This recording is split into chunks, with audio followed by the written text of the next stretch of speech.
नमस्कार मित्रों, बहुत बहुत स्वागत है दोस्तों। मांसाहार पुण्य है या पाप। आज इस विषय में हम आपको एक कथा सुनाने जा रहे हैं। इस कथा को पूरा सुनना नहीं तो आपको लग सकता है, क्योंकि यह कथा गरुड़ पुराण की है। सिर्फ 10 मिनट की ही तो बात है। यह बात उन दिनों की है जब भगवान श्री कृष्ण अपने बचपन में थे। एक बार जब श्री कृष्ण एक पेड़ के नीचे बैठे बांसुरी बजा रहे थे, उसी तरह एक हिरन दौड़ता हुआ चला आया और उनके पीछे जाकर छुप गया। वो हिरन बहुत ही घबराया हुआ था। भगवान श्री कृष्ण ने उसके सिर पर हाथ फेरते हुए कहा, क्या हुआ, तुम क्यों छुपा रहे हो?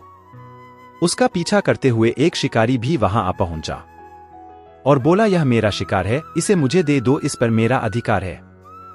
तब भगवान श्री कृष्ण बोले, हर जीवित जीव पर उसका खुद का अधिकार होता है, न कि किसी का। तब वह शिकारी क्रोध ने बोला, यह मेरा शिकार है, इसे मैं पकाकर खा लूंगा। तब भगवान श्री कृष्ण बोले, किसी भी जीव को मारकर खाना आपकी श्रेणी में आता है। क्या तुम पाप के भागी बनना चाहते हैं? मांसाहार पुण्य है या आप? क्या तुम धर्म को नहीं जानते? वह शिकारी बोला, मैं तुम्हारे जितना शिक्षित तो नहीं कि यह जाना कि मांसाहार उन्हें है या, पर मैं यह जानता हूं कि जी को मारकर खाना इसमें कोई हर्ज नहीं। मांसाहार से तो एक जीव को बंधन से मुक्त कर रहा है, फिर क्यों मांसाहार से मना किया जाता है? मांसाहार करने को क्यों नहीं कहा जाता? वैसे भी मैं इसको मारकर नीच योनि से मुक्ति दिलाकर उन्हें ही कमा रहा हूं, फिर इस पर पाबंदी क्यों? इसे तो प्रोत्साहित करना चाहिए। जहां तक मैंने सुना है, जीव हत्या को शास्त्रों में भी बताया गया है। राजा लोग शिकार किया करते थे। ऐसे बहुत से तर्क देते हुए श्री कृष्ण से पूछा कि फिर क्यों ये मांसाहार गलत है और क्यों पाप की श्रेणी में आता है? एक नारायण, आप ही बताइए, मांसाहार पुण्य है या पाप? भगवान श्री कृष्ण समझ गए कि इसकी बुद्धि मांस खाने की वजह से तामसिक हो गई है और इसने सोचने और समझने की बुद्धि भी खो दी है। फिर भगवान श्री कृष्ण बोले, इस विषय पर अभी मैं कोई राय नहीं दूंगा। पहले मेरी इस छोटी सी कथा सुनने के बाद तुम उत्तर देना कि मांसाहार पुण्य है या पाप, और तुम्हें मांस खाना है या नहीं। वह शिकारी सोचने लगा कि इसने मेरा तो कोई घाटा नहीं है, इस कथा को मैं सुन ही लेता हूं, मेरा मनोरंजन भी हो जाएगा और बाद में मुझे इसका मांस भी मिल जाएगा। फिर भगवान श्री कृष्ण ने अपनी कथा शुरू की। एक बार भारत में खाद्य संकट खड़ा हो गया तो अन्न का उत्पादन कम रहा। राजा को चिंता हुई कि अगर इस समस्या का जल्दी समाधान नहीं किया गया तो संरक्षित अनाथ कोर्स भी खत्म हो जाएगा और संकट बहुत ज्यादा बढ़ जाएगा। तो राजा ने अपनी राज्यसभा में पूछा, देश की खाद्य समस्या को सुलझाने के लिए सबसे सस्ती वस्तु क्या है? मंत्रीगण सोच में पड़ गए। चावल, गेहूं, आलू इत्यादि पदार्थों को उगाने के लिए बहुत श्रम करना पड़ता है। वह तभी प्राप्त होते हैं जब प्रकृति का प्रकोप न हो। ऐसे में तो कुछ सस्ता हो ही नहीं सकता। तभी शिकार का शौक रखने वाले एक मंत्री ने सोचा कि यही उत्तम अवसर है, क्यों न ज्यादा से ज्यादा शिकार के लिए राजा की अनुमति ले ली जाए। उसने सभा में कहा कि सबसे सस्ता खाद्य पदार्थ है मां, इसके लिए धन का खर्च भी नहीं है और पौष्टिक खाना भी मिलता है। सभी सामंतों ने इस बात का समर्थन कर दिया, लेकिन राजा के प्रधानमंत्री अभी भी चुप थे। सम्राट ने पूछा, प्रधानमंत्री आप चुप क्यों हैं? आपने कोई प्रतिक्रिया नहीं जताई, आप चुप क्यों हैं? आपका क्या मत है? प्रधानमंत्री ने कहा, मैं यह नहीं मानता कि यह कथन सही है कि मां सबसे सस्ता पदार्थ है, फिर भी इस विषय पर मैं अपने विचार आपके सामने रखूंगा। प्रधानमंत्री उसी रात मांसाहार का प्रस्ताव रखने वाले सामंत के घर पहुंचे। सामंत ने इतनी देर रात प्रधानमंत्री को अपने घर आया देखा तो वह घबरा गया। किसी अनिष्ट की आशंका से वह काम गया। प्रधानमंत्री ने कहा, संध्या को महाराज बीमार हो गए, उनकी हालत बहुत ही खराब है। राजवैद्य ने कहा है कि किसी शक्तिशाली शरीर वाले का 2 तोला मांस मिल जाए तो राजा के प्राण बचाए जा सकते हैं। आप महाराज के सबसे विश्वासी पात्र हैं, इसीलिए आपसे योग्य कौन होगा? इसके लिए आप जो भी मूल्य लेना चाहे ले सकते हैं। आप कहेंगे तो इस काम के लिए मैं आपको 2 लाख स्वर्ण मुद्राएं भी दे सकता है। अगर आप एक बड़ी जागीर भी मार देंगे तो वह भी मिल जाएगी। बस आप अपनी इच्छा कहीं ने कतार से आपके हृदय को चीरकर बस 2 तोला मांस निकाल दूंगा। यह सुनकर सामंत के चेहरे का रंग फीका पड़ गया। वह सोचने लगा, जब जीवन ही नहीं रहेगा तो लाख स्वर्ण मुद्राओं का मैं क्या करूंगा और बड़ी जागीर भी किस काम आएगी। वह झटपट अंदर भागा और अपनी तिजोरी से 1 लाख स्वर्ण मुद्राएं लेकर आया। मुद्राएं देकर उसने प्रधानमंत्री के पैर पकड़ लिए। और गिड़गिड़ाते हुए बोला, श्रीमंत, मैं आपकी 2 लाख मुद्राओं में अपनी 1 लाख मुद्रा और मिलाता है। इस पैसे से आप किसी और सामंत के हृदय का मांस खरीद ले, लेकिन मुझे जाने दे। यह बात किसी और को पता न चले। मैं आपसे आग्रह करता हूं। प्रधानमंत्री जी यह सब समझ चुके थे। वह उसे थोड़ी और मानसिक पीड़ा देना चाहते थे। प्रधानमंत्री ने आगे कहा, सामंत, आप शरीर तंदुरुस्त हैं और वैशाली भी हैं।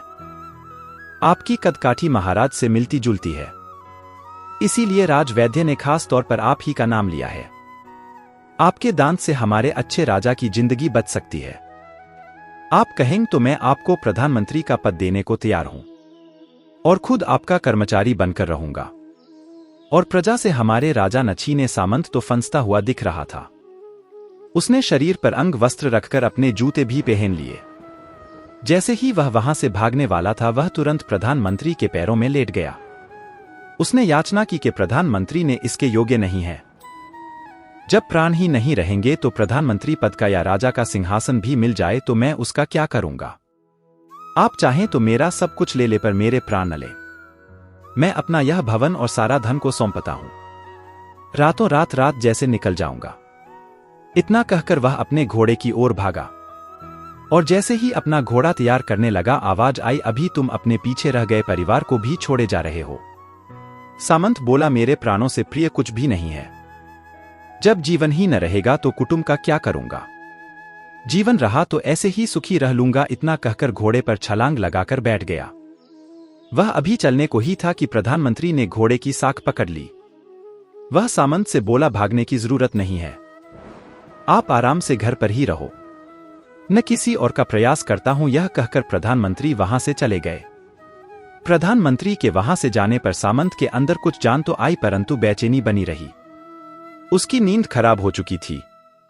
मुद्राएं लेकर प्रधानमंत्री बारी बारी से सभी सामंतों के घर पहुंचे और सभी से राजा के लिए हृदय का 2 तोला मांस मांगा, परंतु कोई भी राजी न हुआ। सभी अपने बचाव के लिए प्रधानमंत्री को 1 लाख और 5 लाख मुद्राएं तक दे दी। इस प्रकार प्रधानमंत्री ने एक ही रात में करोड़ों स्वर्ण मुद्राएं जमा कर ली। फिर सुबह होने से पहले ही अपने महल में पहुंच गया। अगले ही दिन राज्यसभा में सभी सामान समय से पहले ही पहुंच गए। सभी यह जानना चाहते थे कि राजा स्वस्थ है कि नहीं, लेकिन कोई भी किसी से भी नहीं खोल रहा था। सबको राजवैद्य की तलाश थी। उनसे ही उन्हें कुछ सूचना मिल सकती थी। प्रधानमंत्री ने सैनिकों को आज्ञा दे रखी थी कि जब तक महाराज राज्यसभा में न आए, किसी भी सामंत को महल से बाहर जाने की आज्ञा नहीं है। राजा सभा में हर रोज की तरह आए और अपने सिंहासन पर आकर बैठे। सभी सामंतों ने देखा, कहीं से भी राजा उन्हें अस्वस्थ नहीं लगे। उन्हें तो कुछ हुआ ही नहीं था। प्रधानमंत्री ने उनसे झूठ बोला। हर सामंत के मन में यही विचार चल रहा था, पर कोई भी किसी और से कुछ भी नहीं बोल रहा था। तभी प्रधानमंत्री ने राजा के सामने 1 करोड़ स्वर्ण मुद्राएं रख दी। राजा ने पूछा, ये स्वर्ण मुद्राएं किसके लिए है और कहां से आए? प्रधानमंत्री ने कहा, 2 तोले मांस के लिए इतनी धनराशि जुटाई है, पर मांस न मिला। अपनी जान बचाने के लिए सामंतों ने यहां मुद्राएं दी हैं। अब आप यह विचार कीजिए, मांस इतना सस्ता है। राजा को बात समझ में आ गई। उन्होंने प्रजा से ज्यादा मेहनत करने का निवेदन किया और राजा के अनाज भंडार से अनाज निकालकर श्रमिकों को दिया गया। उन्होंने पौष्टिक सब्जियों की खेती का तुरंत आदेश दिया। वह 1 करोड़ स्वर्ण मुद्राएं इसी कार्य के लिए और श्रमिकों के कल्याण के लिए खर्च की गई। इस तरह साग सब्जी तेजी से होगी, जिससे प्रजा का कल्याण भी हुआ और पौष्टिकता भी मिली। कुछ समय बाद मौसम अनुकूल हुआ और खेती लहलहाने लगी। इस प्रकार राज्य जैसे खाद्य संकट दूर हुआ। तो मित्रों, जीवन का यह मूल्य भगवान श्री कृष्ण हमें इस कथा के जरिए समझाना चाहते हैं कि हम यह न भूलें कि जिस तरह हमें अपनी जान प्यारी है, उसी तरह सभी जीवों को अपनी जान प्रिय होती है। अपने दिल से जानिए पर आए दिल का हाल। यदि संसार के संबंधों से मुक्त करने का तर्क सही है, यदि जीव हत्या जी को संसार बंधन से मुक्त करने का तरीका है, तो अत्याचारी द्वारा किया गया नरसंहार भी मान्य है। वह भी यह तर्क दे सकते हैं कि वह लोग जीवन के कष्ट से आप लोगों को मुक्त कर रहे हैं।